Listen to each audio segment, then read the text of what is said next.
അസ്സലാമു അലൈക്കും വറഹ്മത്തുള്ളാഹി വബറകാതുഹു. അള്ളാഹുവിൻ്റെ ആരിഫീങ്ങളിലെ പ്രമുഖരായ ബഹുമാനപ്പെട്ട ഷേഖ് റിഫാഇ റളിയല്ലാഹു അൻഹു മഹാനവറുകളുടെ ജീവിതത്തിൽ നിന്ന് നമുക്ക് ധാരാളം പഠിക്കാനുണ്ട്. അതിലെ വളരെ പ്രധാനപ്പെട്ട ഒരു വിഷയമാണ് നിസ്കാരത്തിനോടുള്ള ഗൗരവം. നിസ്കാരത്തിലേക്ക് സമയം ആയി എന്നറിഞ്ഞാൽ പിന്നെ ബഹുമാനപ്പെട്ട ഷേഖവറുകൾ, ഷേഖ് റിഫായി തങ്ങൾ പിന്നെ ഒരു വിഷയത്തിലേക്കും പോകില്ല. പിന്നെ നിസ്കാരം മാത്രമാണ്. എത്ര വലിയ തിരക്കിട്ട ഏത് വിഷയത്തിലും ബഹുമാനപ്പെട്ടവർ ജോലിയായിട്ടുണ്ടെങ്കിലും നിസ്കാരത്തിൻ്റെ സമയം ആയി എന്നറിഞ്ഞാൽ ബഹുമാനപ്പെട്ടവർ വേറൊന്നും ചിന്തിക്കില്ല. അങ്ങനെയാണല്ലോ ഒരു മുഅ്മിന് ആകേണ്ടത്.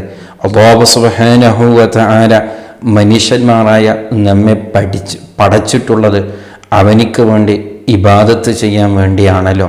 അപ്പോൾ നിസ്കാരമെന്നുള്ളതാണല്ലോ ഏറ്റവും വലിയ പ്രധാനമേറിയ ഇബാദത്ത്. സമയം കിട്ടുമ്പോഴേക്ക് ഒരു നിസ്കാരം എന്നല്ല. ബഹുമാനപ്പെട്ട ഷേഖ് റിഫാഇ റളിയല്ലാഹു അൻഹു എന്നും കാത്തിരിക്കുകയാണ് നിസ്കാരത്തിന് വേണ്ടി. സമയമായാൽ അതിൻ്റെ പൂർണ്ണമായ രീതിയിൽ ബഹുമാനപ്പെട്ടവർ നിസ്കരിക്കുകയാണ്, അതിനു വേണ്ടി തയ്യാറാവുകയാണ്. എത്രത്തോളം എന്ന് പറഞ്ഞാൽ ബഹുമാനപ്പെട്ടവർ ഒരു ദിവസം എൻ്റെ കൂടെയുള്ളവരോ ഒരാളോട് കുടിക്കാൻ വേണ്ടി ഒരു ഗ്ലാസ് വെള്ളം ചോദിച്ചു.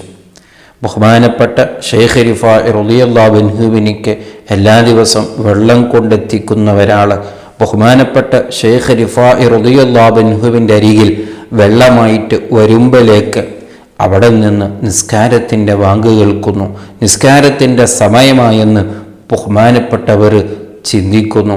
അപ്പോഴാണ് അവിടെ നിന്ന് ഷേഖ് റിഫാഇ റളിയല്ലാഹു അൻഹു പറഞ്ഞു, ഇതുവരെ എൻ്റെ നഫ്സിൻ്റെ ആവശ്യമായിരുന്നു വെള്ളം കുടിക്കുക എന്നുള്ളത്. അപ്പോഴാണ് അള്ളാഹുവിൻ്റെ ആവശ്യം, അള്ളാഹുവിലേക്ക് എത്തിപ്പെടുക, അള്ളാഹുവിനെ ഇബാദത്തെടുക്കുക എന്നുള്ള സമയം വന്നതുകൊണ്ട് ഇനി എൻ്റെ നഫ്സിൻ്റെ, എൻ്റെ ശരീരത്തിൻ്റെ ആവശ്യം ഞാൻ ഒഴിവാക്കുകയാണ്.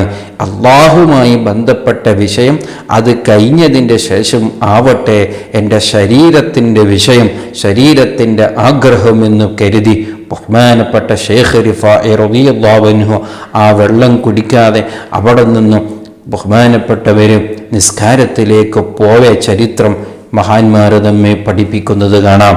വളരെ ഗൗരവമേറിയ ഒരു വിഷയമാണ്. എത്രത്തോളം ഒരു ഗ്ലാസ് വെള്ളം കുടിച്ച് പോയാൽ കുറേ സമയമൊന്നും ആവൂലല്ലോ, എത്ര വേണ്ടി വരും ഒരു ഗ്ലാസ് വെള്ളം കുടിക്കാൻ? എൻ്റെ ശരീരത്തിനിക്ക് വിലയില്ല. അതാണ് ബഹുമാനപ്പെട്ടവർ പറഞ്ഞു, ഹവറ ഹക്കുൽ ഹക്ക്, ഹക്കായ റബ്ബിൻ്റെ ഹക്കിനിക്കുള്ള സമയം വന്നു. അതേ സമയത്ത് വബദല ഹക്കുൻ നഫ്സ്, എൻ്റെ ശരീരത്തിൻ്റെ ബാധ്യത അതിനെ ഞാൻ മാറ്റിവെക്കുകയാണ് എന്ന് പറഞ്ഞ് ബഹുമാനപ്പെട്ടവരെ വെള്ളം കുടിക്കാതെ തന്നെ നിസ്കാരത്തിലേക്ക് പോയ ചരിത്രം മഹാന്മാർ നമ്മെ പഠിപ്പിക്കുന്നത് കാണാം. അതേ സമയത്ത് മറ്റൊരു സ്ഥലത്ത് കാണാം, ബഹുമാനപ്പെട്ട ഷേഖ് റിഫാഇ റളിയല്ലാഹു അൻഹു നിസ്കരിക്കാൻ വേണ്ടി പോകാൻ തയ്യാറാകുമ്പോഴേക്കാണ് അവിടുന്ന് വസ്ത്രം ധരിക്കുമ്പോൾ, കമീസ് ധരിക്കുമ്പോൾ സുബ്ഹാനല്ലാഹ് അവിടുത്തെ കമീസിൻ്റെ കയ്യിൽ ഒരു പൂച്ച കിടന്നതായി ബഹുമാനപ്പെട്ടവർക്ക് അറിയുന്നു.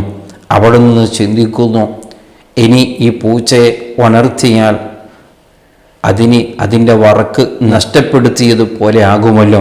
പ്രാണികളോട്, മൃഗങ്ങളോട് വലിയ സ്നേഹം കാണിച്ചവരാണല്ലോ ബഹുമാനപ്പെട്ട ഷേഖ് റിഫാഇ റളിയല്ലാഹു അൻഹു.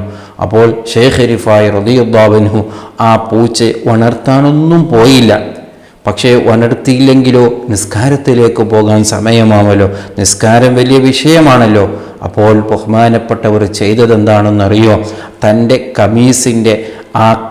കമീസിൻ്റെ കൈ അവിടുന്ന് കട്ട് ചെയ്തുകൊണ്ട് മുറിക്കപ്പെട്ടതായ കമീസിൻ്റെ കൈയുമായിട്ട് ബഹുമാനപ്പെട്ട ഷേഖ് റിഫാഇ റളിയല്ലാഹു അൻഹു നിസ്കരിക്കാൻ പോവുകയാണ്. വളരെ ഗൗരവത്തോടു കൂടെ ചിന്തിക്കേണ്ട ഒരു വിഷയമാണ്. ആ നിസ്കാരം കഴിഞ്ഞ് വരുമ്പോൾ നോക്കുമ്പോൾ പൂച്ച അവിടെ നിന്ന് പോയിട്ടുണ്ട്. അപ്പം നേരത്തെ ഉള്ള ആ കമീസിൻ്റെ കൈ മുരിക്കപ്പെട്ട ഭാഗത്തിലേക്ക് വീണ്ടും ബഹുമാനപ്പെട്ടവർ തുന്നിച്ചേർക്കുകയാണ്. ഇതായിരുന്നു ഷെയ്ഖ് റിഫാഇ റളിയല്ലാഹു അൻഹു നിസ്കാരത്തിനോട് കാണിച്ച വലിയ ബഹുമാനമെന്ന് മഹാന്മാരെ നമ്മെ പഠിപ്പിക്കുന്നത് കാണാം. നിസ്കാരത്തിൻ്റെ സമയമായോ പിന്നെ നിസ്കാരമല്ലാത്ത വേറെ ഒരു ചിന്തയും ബഹുമാനപ്പെട്ടവർക്ക് ഉണ്ടായിട്ടില്ല.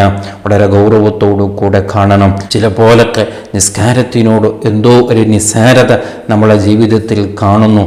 നിസ്കരിക്കുന്നവരായിരിക്കാം, പക്ഷേ അതല്ല, നിസ്കാരത്തിനോട് വലിയ താല്പര്യം വേണം, നിസ്കാരത്തിനോട് വലിയ ഗൗരവം വേണം, നിസ്കരിക്കാൻ വലിയ കൊതിയുള്ളവരേക്കണം. സമയമായെന്ന് ആയാൽ ആ സമയത്ത് തന്നെ നിസ്കാരത്തിലേക്ക് ഓടിയെത്തണം. അതാണ് ഒരു മുഅ്മിനിൻ്റെ ബാധ്യത. അതാണ് ഷെയ്ഖ് റിഫാഇ റളിയല്ലാഹു അൻഹു അവിടുത്തെ ജീവിതം കൊണ്ട് നമ്മെ പഠിപ്പിച്ചിട്ടുള്ളത്. അല്ലാഹു സുബ്ഹാനഹു വ തആല അവിടുത്തെ ബറക്കത്ത് കൊണ്ട് നമ്മുടെ ജീവിതം അവൻ നന്നാക്കി തരുമാറാവട്ടെ. അസ്സലാമു അലൈക്കും വറഹ്മത്തുള്ളാഹി വബറകാതുഹു.